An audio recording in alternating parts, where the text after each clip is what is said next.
Yeah. So I'm gonna log in, and this is what I think will be the best way for you is go to public records. We're gonna look at realtors.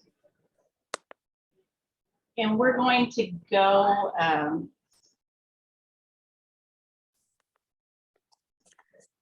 we're going to go by your house.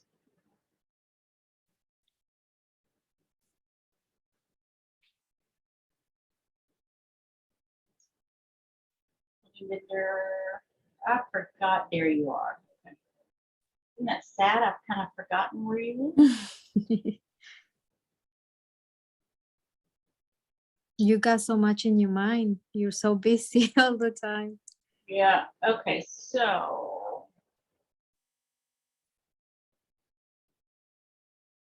Where's the house? Where's your address? It's like in between Canino and Little York. There's Little York. And North Line. So you'll be a little up. Little up still? On Shade Lane, SCHADE. Yeah, I don't see it. 202. Hold on. Mm-hmm. This is Mindy.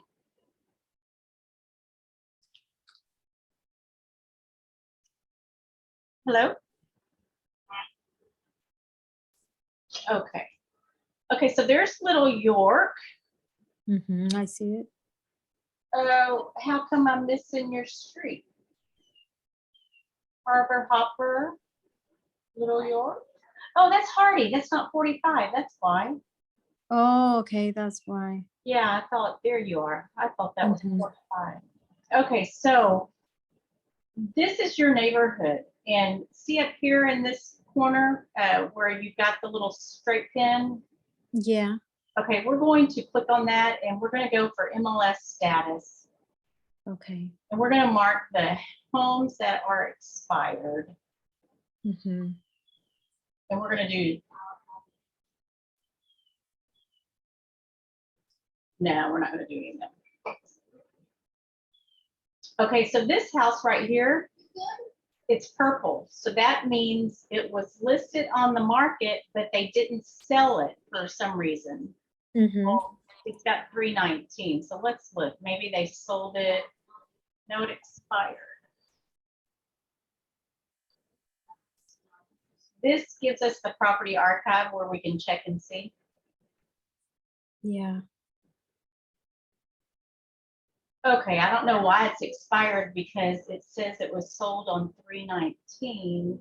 So I don't know why it would be expired. Maybe they forgot to correct it.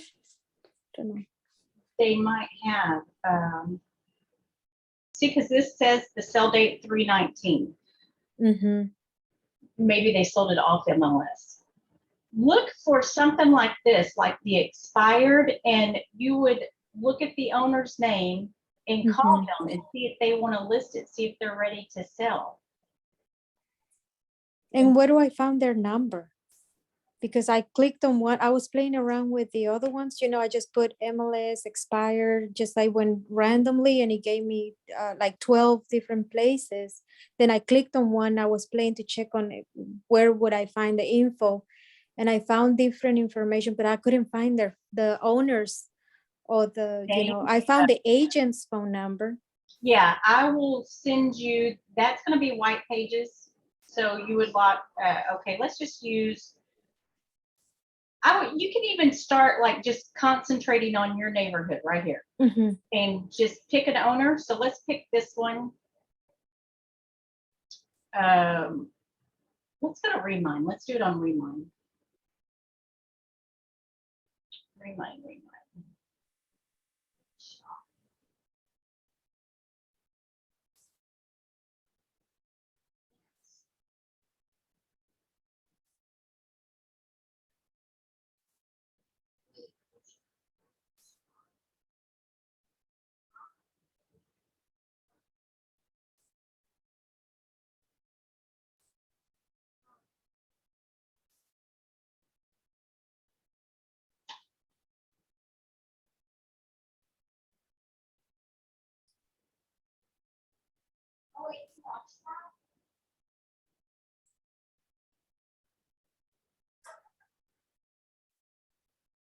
How come I lost your street again? Deep Grove. Oh, there you are. Okay, so we're going to go to Remind, and we're going to check for absent out-of-state owner and see if we get anything with that.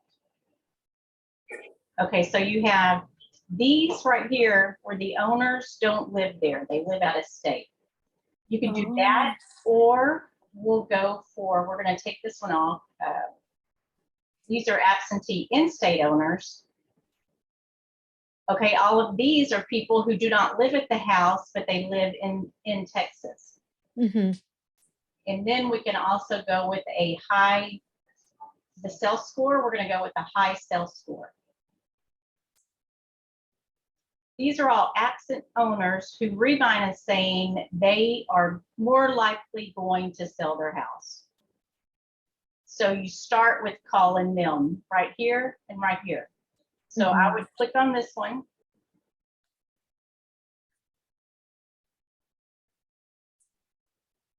And just make sure the information is sale pending. That one's on the market.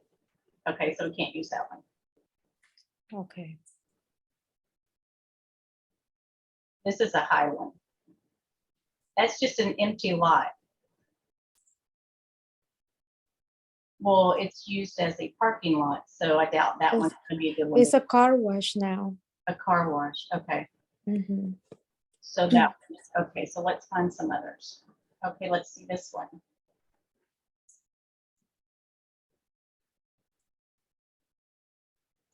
That one closed. When did it close?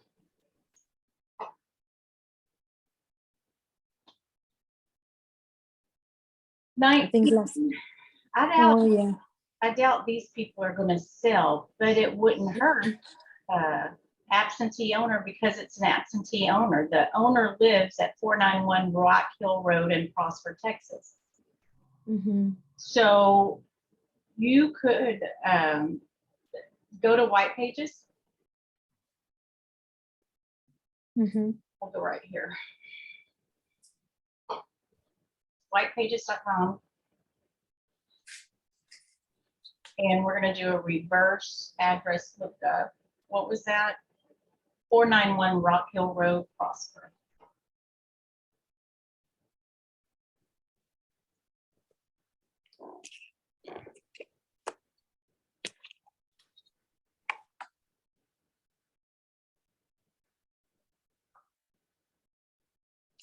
And these are the people who live at that address. Okay. And this gives their cell numbers. And what I do is I'll call their landline. Normally the landlines are disconnected. I'll call the landlines, and then I'll call each cell and ask, say, hey, I was calling about the property on whatever the address is. Mm-hmm. So I have a buyer that is looking, and I want to know if you would be interested in selling. Because we do have buyers looking. We have tons of buyers. Yeah, we always have. Yeah. Mm-hmm. And just ask if they're interested in selling. And then you kind of go from there. So that's how you would get their number. Okay. And I know there's some properties over here or some homes that are abandoned. Well, I know one for sure. It's like no one is in there. Oh, maybe if I just enter the address. Yeah, those would be perfect. If you know the address, let's just say 211 Shade, which we know that one's not abandoned. Is it abandoned? I don't know. Is that somebody lives there now? 211 Shade. Is that Jerry's old house? I'm not sure. I think so. Yeah, I think that's Jerry's old house. So 211 Shade. You would just right next door. Yeah, Uncle Jerry's. Oh yeah. The owner rents the home. She doesn't live in there. And the lady next door also would like to buy it, but she doesn't want to. And I'm thinking I can probably talk to her, Yeah, absolutely. But if you know the address of an abandoned house, just put it in and it'll take you to the house. and then hit report, and it will tell you the owner's name and their mailing address. So this owner lives at the address. So Thomas Harden owns it, and because he lives at the address, because the address is the same.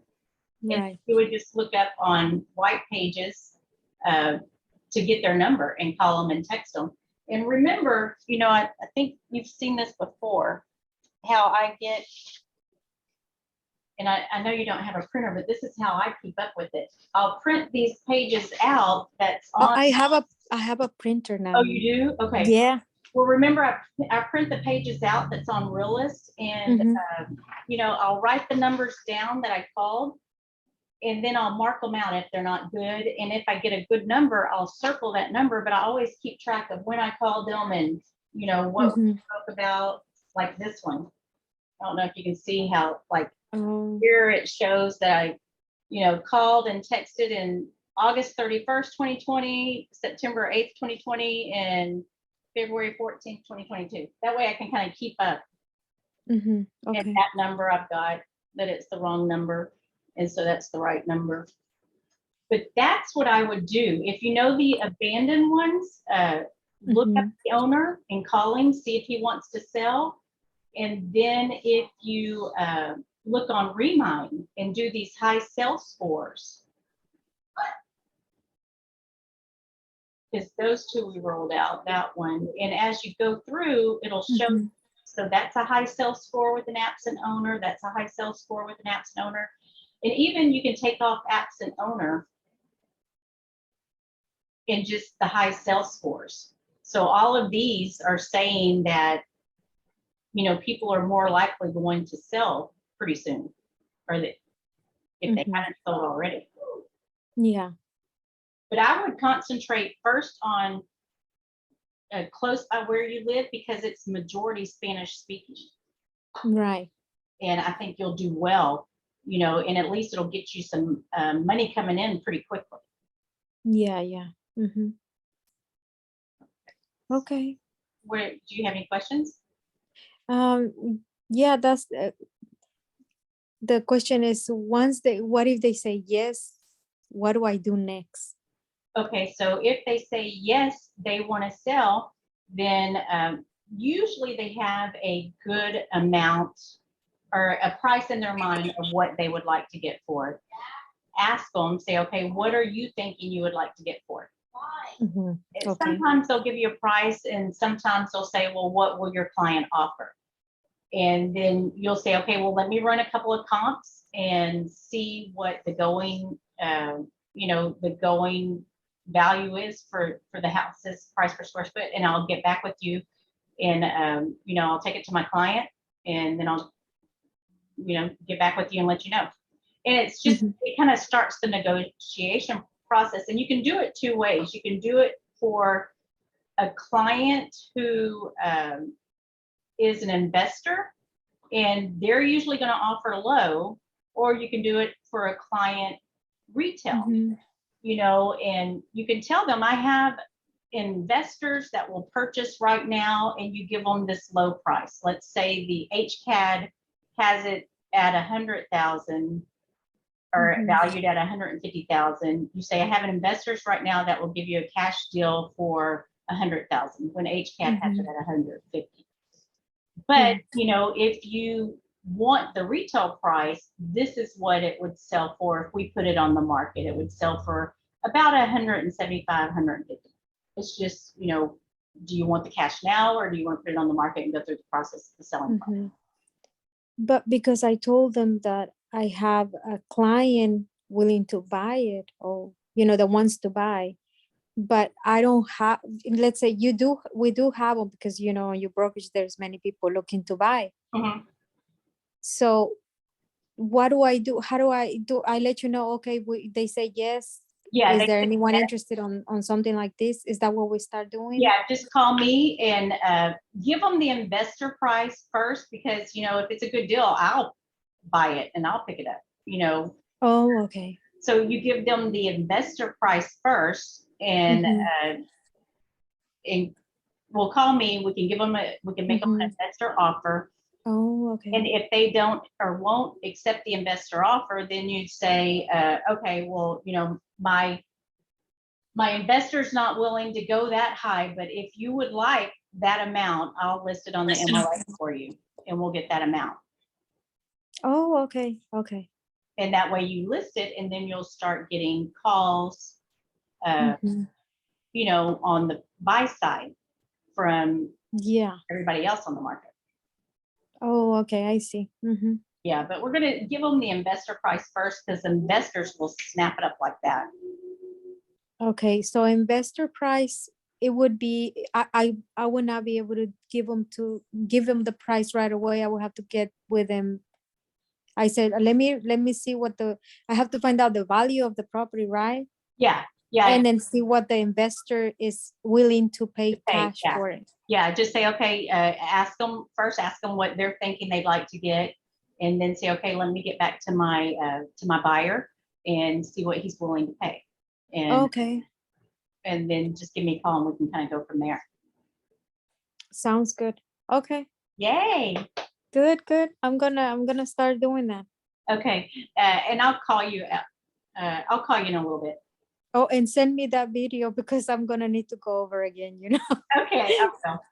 All right. Thank you. All right. Bye.